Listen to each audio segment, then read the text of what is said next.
actually beautiful evening. But hey, what more can I say? You know what gives me joy? What makes me proud is the fact that we have gone through so much as a people. And we're still here. Sure. We talk so bad about ourselves. Man, give yourself some credit. Even in our weakened position. As a people, we still continue to be very influential. Whether or not we get the credit. Mm-hmm. Understand what I'm saying? So, let's say we get our people together, right? And focus on an economic plan. And then we add our spirituality to it. Call on our ancestors. Sure. Unify our families. Sounds like a good thing. The question is do you believe that you can do it? There's a lot of work that we have to do because we're constantly being bombarded with all the shit to affect us on the subconscious level. Whether they're playing with us through the media or they're using the miseducation system or some type of celebrity to entertain you away from where you're supposed to be in life. I'm not telling you to not every once in a while be entertained. There's nothing wrong with a little bit of entertainment here and there. But there's more to us than that. And the way the media has painted a picture of us is that we are a race of entertainers. And we're more than just entertainers. Can I get some shade? I say. You see what I mean? But here's the thing. When you allow yourself to have a picture painted of yourself throughout time as being not only a bad people, who's negative, who's always shown being loud, obnoxious. They showed us in these pictures and these images on TV for quite some time. Or they'll always show us in some weakened state. I remember years ago when my mother, I was a child, my mother was watching the 700 Club. Remember Pat Robertson? Yeah, I think always asking grandma for $1,000 here and there to get her money. And unfortunately, some of y'all still got your grandma sending these folks your money, right? And I mean, I'm not trying to throw shade on grandma. Unfortunately, that's what she was raised to believe. But you have new information. Anyway, going back to what my mother was talking about when I was a child, she saw these pictures of black folks always crying. And I remember she said something. I was a kid. I was like listening to her one day. And she said, I'm so tired of seeing us cry. I said, Mom, what do you mean by that? She said, they always show us crying on TV. They always got to show us begging, show you being weak.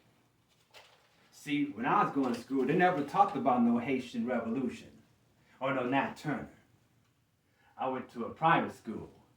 My mother, at one point in time, bless her heart, because in her heart she was doing the right thing. She sent me to a Christian school. And they had pictures of white Jesus everywhere. And I remember people looking like me who didn't like themselves very much. And I would hear people that looked like me talking really bad about others that look like me and also that look like them. You see, self-hatred is something that was taught to us at a very young age, showing it in the movies and in school. There was a time when I was at school, and there was a Scots Forsman social studies book. It was a history book and a social studies book.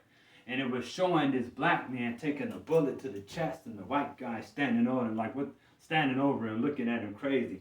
And it said in parentheses underneath the picture that the Negro could not adapt to warfare like whites could. I felt weird about that. So I went and I told my dad, I said, Dad, I don't feel right about that. Something's up. I told him about what they showed us in this workbook, this social studies book. And my dad said, oh, son, that shit's not true. But they got people believing that bullshit. You see what I mean? Now let me ask y'all a question. When's the last time you opened up a history book at school that really showed black people in their power? Never. Never. Did they tell you about our victories? Hell no. They told you about our captivity though. And the losses. And they showed you about all of our losses. But if they tell your kids about their victories, then how they go act? Because they're not going to act like a bunch of victims. And that's what they want you to see yourself as a victim. And therefore they can always manipulate you and control you and keep you at a level of saying, I can't do it. I can't change anything.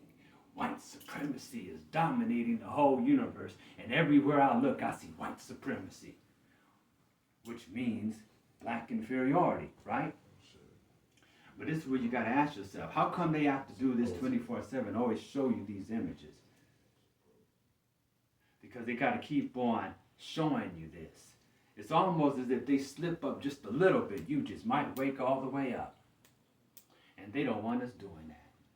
Because if you wake all the way up, guess what? They can't use you for any type of slave labor, and they can't keep on using you as a cash cow to make money. See, when they have it their way, they want to keep you as the permanent underclass. Now, I'm not talking about, hate. I'm talking about reality. They want to keep you as a permanent underclass, so they depict you as such. So you got to change the way you think and the way you process information. I'm going to tell you something. I remember when I was young, our school teacher, right, would say some weird things that I thought was out of pocket the more I thought about it as I got older. She would say things like, well, this assignment might actually be hard and nobody gets it right the first time. Why would you say that? Now check this out. I'm not saying don't push for excellence, but why would you plant the seeds of I may fail into the minds of the students in the classroom? You ever read Jawanson Kajufu? Jawanson Kajufu got a book called The Conspiracy to Destroy Black Boys. Mm-hmm. Right? Pick that book up. It's still valid to this day. There's a reason why your children went to school eager to learn, and something happened between the 4th and 7th grade, and they get out and they don't want to learn nothing all of a sudden. They don't care about learning. You see what I mean? And I think it was either Rothschild or Rockefeller who said, we don't want a nation of thinkers. We want a nation of laborers. We want a nation of workers, not thinkers. So you've been cultivated and trained to be a worker, not a thinker. So we've been taught what to think, not how to think, and ask the right questions of how, when, why, where. You see? So every time they show you a picture of yourself, and they show you black people fighting, or they show you pictures of Africa, and they show you a bunch of Africans fighting, they never show you how the fighting really got started. All they say is, look at what these people are doing. But they didn't tell you about how, when it came to colonialism, right? Before the British and the French dominated colonies in Africa, before they got up and left around the 60s, when West Africa started getting its independence, they made sure that they messed the economy up before they left. You see what I mean? So now that the economy is messed up, they still have to depend on some foreign power with the corrupt leaders that they left, because they also cultivated a whole bunch of corrupted leaders as they infiltrated their organization and the establishments within these countries. Put them in debt on purpose. Created debt. I remember this brother, he used to have a bookstore further down the street. His name was Joseph Zimbabwe. It was called Blackbird Books. And I remember, I think he was in Ghana, and he was talking about how they had these brothers and sisters around their artichokes, and it was illegal for them to pick their own artichokes. But they had to go and buy the artichokes out of the store after they put them in jars, right? And for a long time, in Nigeria, they have all this crude oil, but they had to sell it to the British, and the British would refine their oil and sell it back to them, right? So by keeping you dependent on your oppressor. That is how they've been able to constantly get you to depend on them, but see yourself and people that look like you as independent or independable, non-dependable, excuse me, not dependable. You see what I mean? So I heard the brothers talking about the sisters and how the sisters have a low opinion of grown brothers and vice versa, right? And vice versa, right? We had been taught to see ourselves as being losers, okay? We have to deprogram ourselves.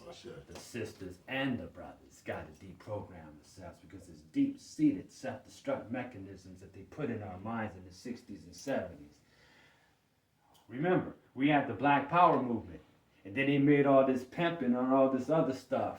They made that popular among our people around that time, right? To undermine the Black Power movement and the Civil Rights movement, all the way, still functioning in the 60s and 70s and so forth.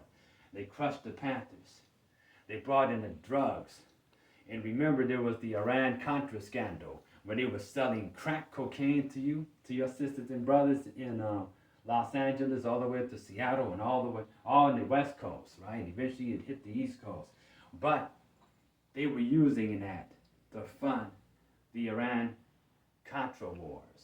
The Contras were created by the CIA, okay? And the Contras were basically selling these drugs to our people in the community.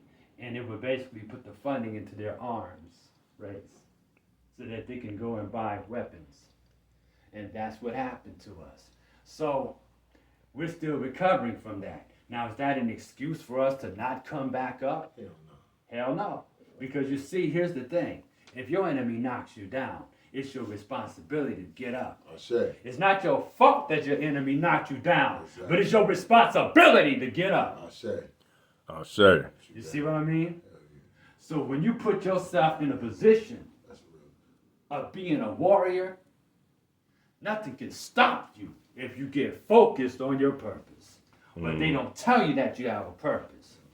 The church didn't teach our parents that they had a purpose. They told them that, hey, when you live your life on earth, you're going to die, and after you go to the afterlife, if you were good, or if you believe the way we told you to believe, you're going to go to heaven and spend your life in paradise for eternity.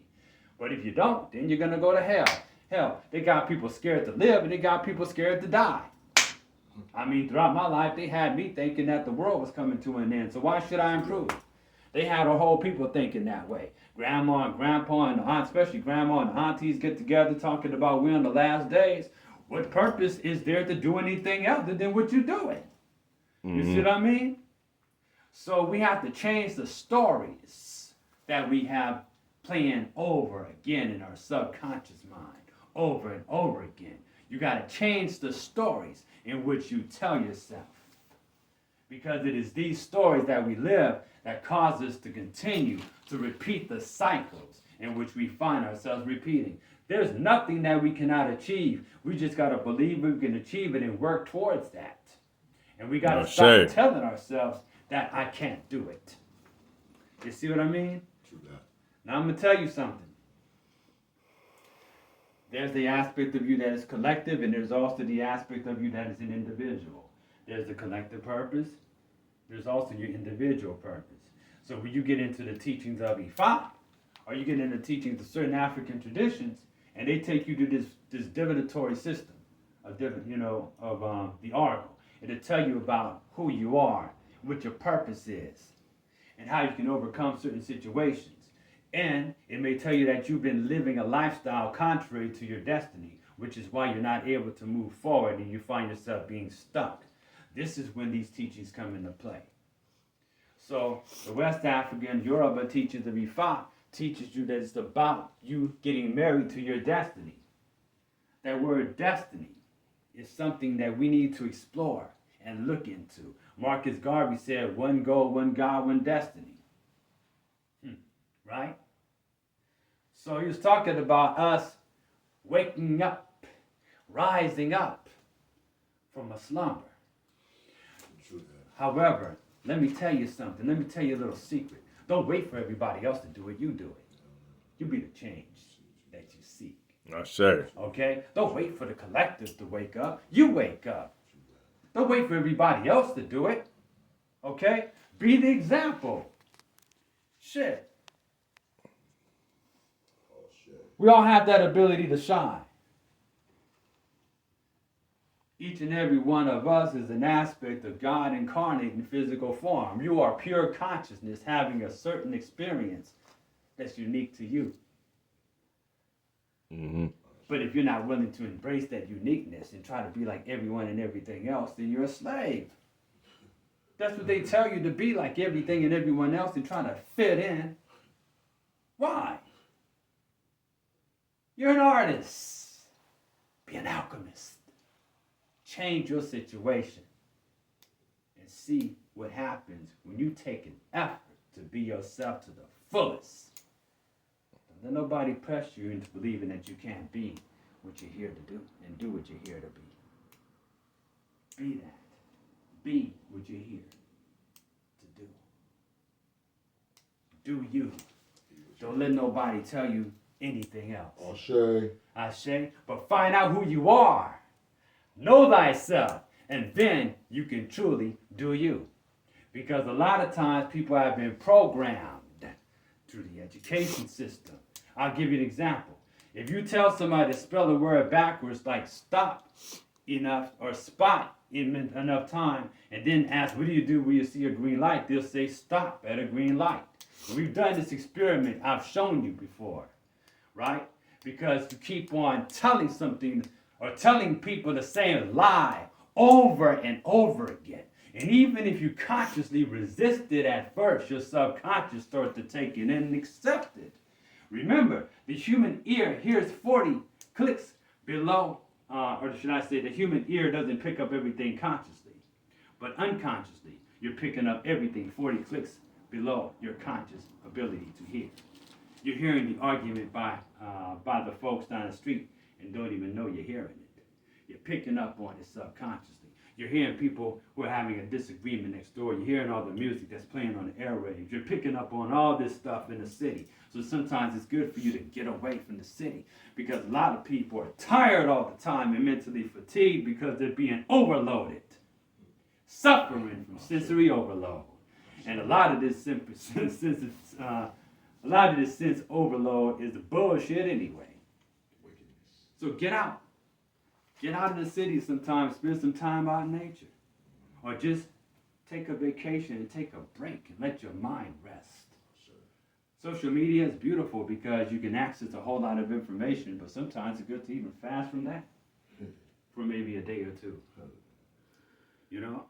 Because a lot of times we get on our phones, the first thing we do before we get out of bed. A lot of us are so busy staring at our phones, we don't even interact with other people. Says the guy who's actually being on camera right now, right? So I'm not saying don't. I'm just saying have a balance. Take a little time out sometime and go out in nature. He finds the wisdom of nature. Then you go and look into the Kemetic teachings, right? And it talks about the neteru, because it's where you get the word nature. There's a connection with the word nature and netter, because you're talking about that which is divine. African spiritual philosophy always looked into the concept of nature being the essence of intelligence expressing itself, or should I say spirit expressing itself. So they talk about everything being pervaded by spirit. You, the plant, the dog, it's all spirit, just manifests in physical form, which is keeping it alive. You see, our idea, the highest aspect of our idea of the divine, was not some guy with a beard sitting in a chair watching everybody doing everything. And, you know, oh, I'm going to zap you because you done disobeyed me or you done pissed me off, so I'm going to come after you. That's not really our true concept of what the Supreme Being is. Okay? We understand the Supreme Being as something that you cannot just grasp entirely, but there's emissaries and aspects of the Supreme Being or representatives that help you understand the Supreme Being. And we did that by understanding how nature and the universe works. So those individuals who got together and built those pyramids, they were in tune with a higher level of consciousness. But they also understood mathematics and geometry and stuff like that. So it means that through the observation of nature, they were able to build these beautiful structures. But they've been lying on black people for a long time. They act like you don't know how to do math, and they tell you that your kids are dumb and everything else, and that your parents are senile, because they don't want you to tap into that collective consciousness, and they don't want you to believe in yourself. Ashe? Ashe. So when you get together with your brothers and sisters and you do an ancestral ritual, and you're calling on the ancestors for them to work through you, because within you is the holographic memories of your ancestors in your DNA. You see? So I listen to people ridicule the idea of the Haitian Revolution and how they're working with the spirit. They're making fun of it because they don't know what the hell they're talking about. Somebody was saying, oh, well, those spirits were fighting on the low side of our people. Like, they were fighting within, from within. You get connected with that Loa and that Orisha and that Egun within yourself and in the forces of nature. When you're tuned with the universal intelligence, all things begin to work in your favor, especially when you're aligned with your destiny. Now, you do have the right to fight for what is true and what is right. You got the right to defend yourself and defend your family, defend your loved ones, defend yourself. Okay? But I'm going to tell you something. If you get attacked by a predator, right, it is your responsibility to defend yourself from the predator. Now, if the system that you lived under, or your education system, if it's predatory, guess what? If the economic system is predatory, guess what? You have the right to fight for your survival. Okay? Intelligent life does that. Okay, we don't wait for something to just fall out of the sky and happen. You have to also be active in order for it to happen. See, our concept of spirituality is very practical. You go and you work with herbs. You speak to the herbs. You talk to the plants and you connect with the plants. And you learn about their essence and what you can use so it can heal you. You find yourself working with different types of dirt, soil, different types of water. These things are very tangible, right? But we're here to master the elements. So, you master the breath. You master the ability to breathe correctly. And you can calm yourself down when you're becoming too overly anxious. And it's also good because it gets the oxygen to flow through your brain and through your blood if you're breathing correctly. But if you're constantly breathing incorrectly from the chest because you're trying to be all macho and stuff like that, you're actually cutting off your life force. If you're not drinking enough water, and a lot of us don't. We love to drink them sodas. A lot of us act like water's nasty. Right? But you go in African tradition and you discover something interesting. Water's considered sacred.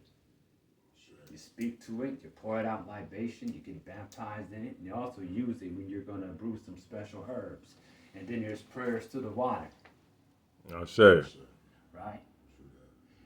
In fact, you look at ancient Kemet, when they talk about the sun, or they talk about Ra being the spirit of the sun, they always gave thanks and praise to the sun.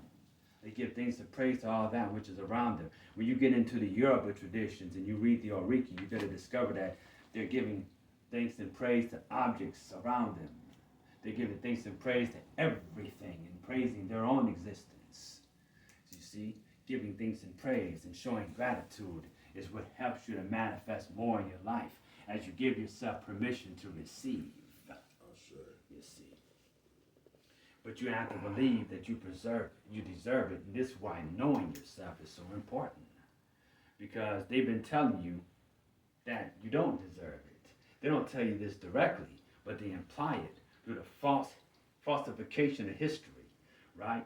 Or creating this controversy about Cleopatra, whether or not she was black.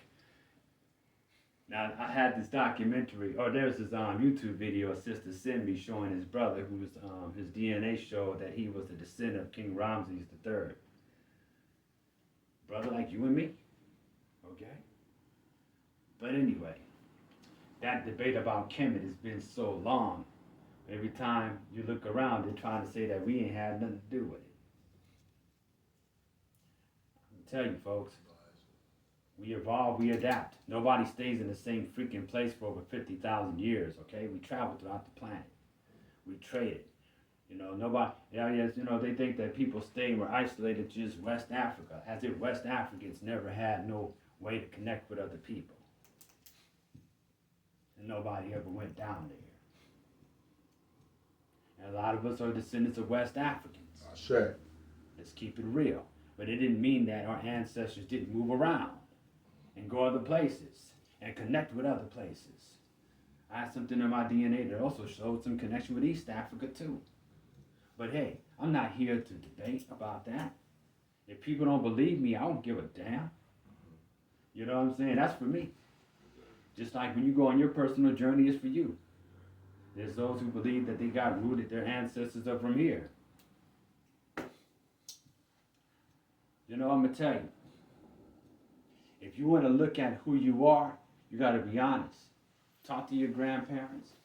Learn about your ancestors. Learn about what it is that they ate. Learn about their songs. You know what I mean? I'm not here to clown. I'm just here to say, let's think about what it is we're talking about here. You know? Because a lot of people say, well, my grandma says we ain't never came from we was always here in Louisiana. Yeah, but grandma also seems to have thought that you guys were always Christians that worship white Jesus too. Okay?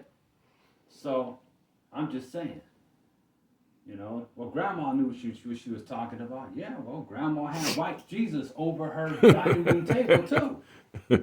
Oh, So man. I guess she knew what she was praying to, too. I love grandma, okay? But you have to be able to advance. If something was taken away from your grandma, she don't realize what she had because it was taken away from her. It was taken away from her parents. You know, the idea of Sankofa means to go back and get it. So what is the Sankofa? It's a bird that flies forward but can look back at the same time. Got his beak to his back, but it can fly. It says, go back and get it. Remember. And bring your pieces back together.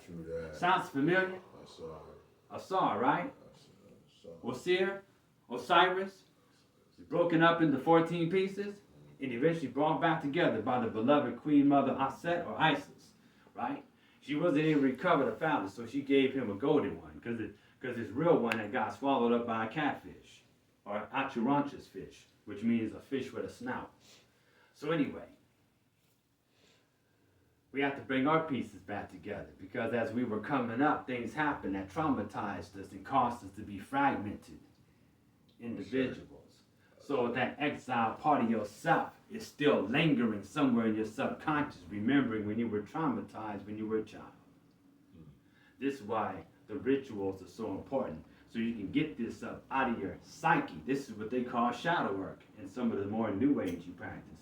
Shadow work, or some of the shamanic practices, which are not new age, but shamanic. When you're bringing those pieces to yourself, they talk about soul retrieval and what it is that you're bringing these parts of yourself back and you're becoming whole again. So they're going back into your psyche. So when you were a child, let's say when you're, maybe you had your stepfather come home drunk and he decided that he was going to beat everybody up, you know what I mean? And you didn't feel like there was anything that you could have done about it. So you have that exiled child who was at the age of 8 or 9 who saw that, right? So that traumatized child is still there. And a lot of times you're triggered by the traumatized child within your psyche. So soul retrieval is to find that fragmented part in the form of that traumatized child, and you can integrate the child back into your wholeness of who you are. Because it's that isolated part of yourself that causes blockages to manifest and happen in your life. It causes you to have all these disagreements with people. It causes you not to trust yourself. You know, a lot of times people in the military may freak out if they run across a fume. If they were in the military, they were a veteran, and they may have experienced traumatic events during combat, and they may smell like motor fuel or something like that reminds them of the trucks.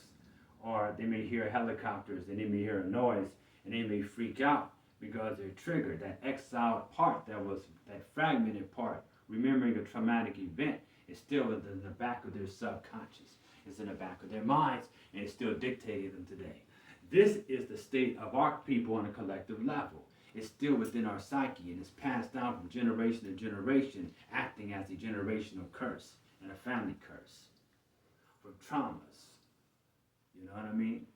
Things that took place when our ancestors were bred. Now, I'm going to tell you something. We did establish a whole bunch of cities, like in Tulsa, Oklahoma, and Rosewood, all that. That was just two of a bunch of cities that we had established that were eventually wiped out and destroyed.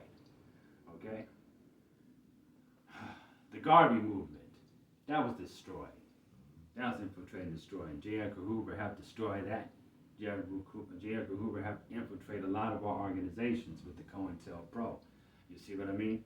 So now, seeing that, because of all the infiltration that we've experienced, we continue to not trust ourselves.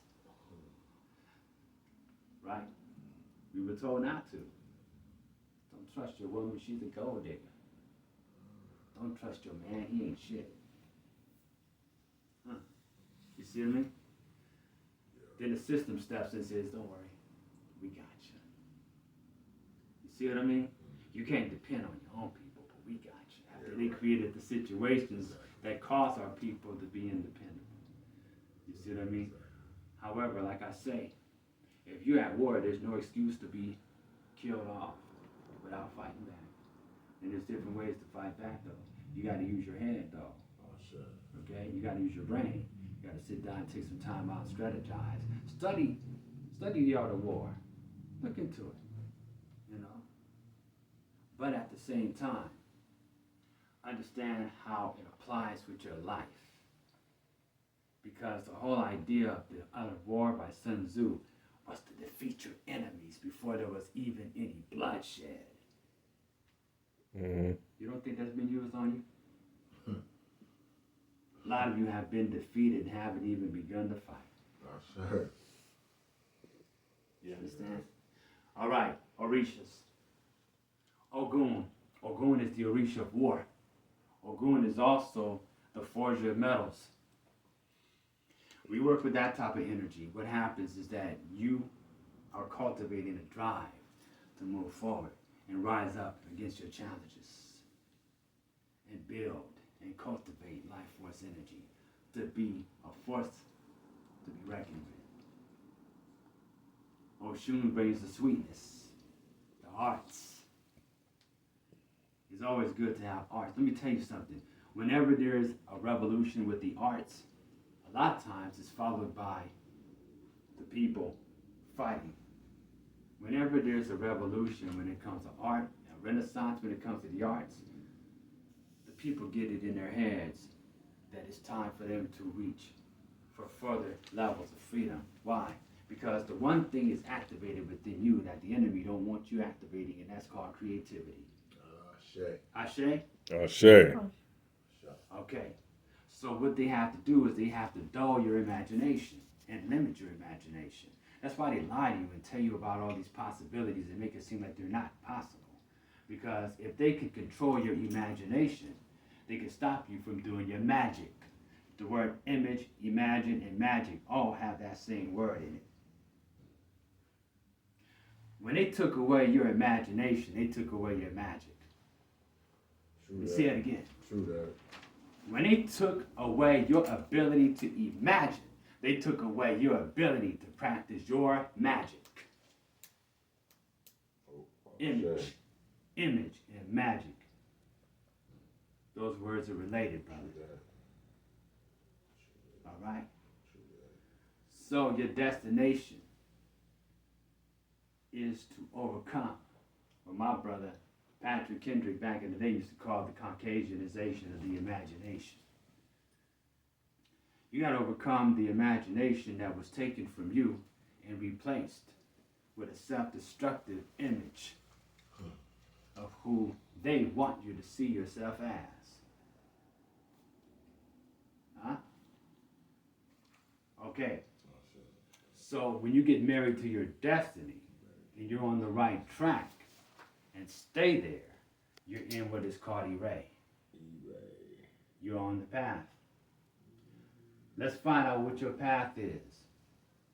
Now, for those who are interested, I can help you with that. as in Awo, Rifa, I do divination.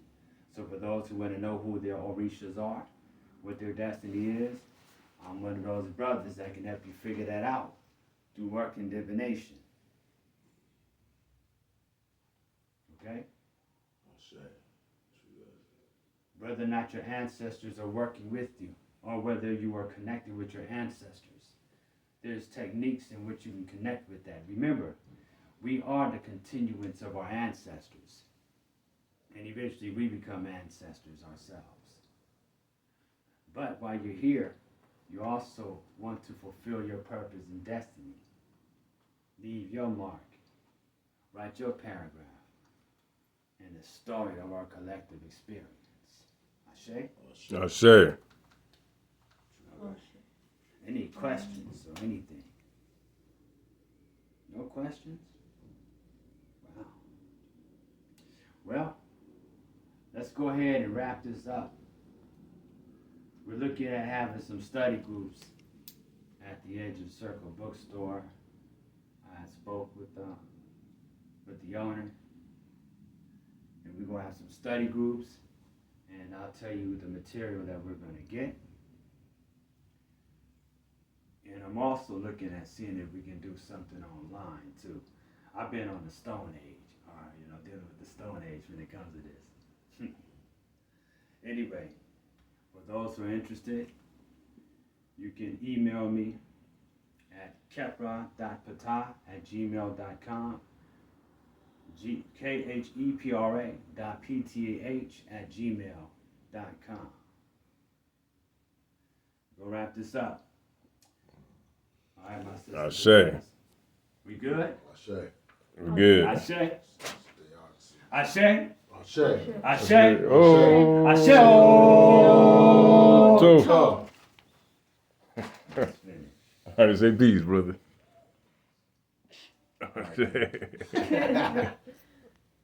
Peace.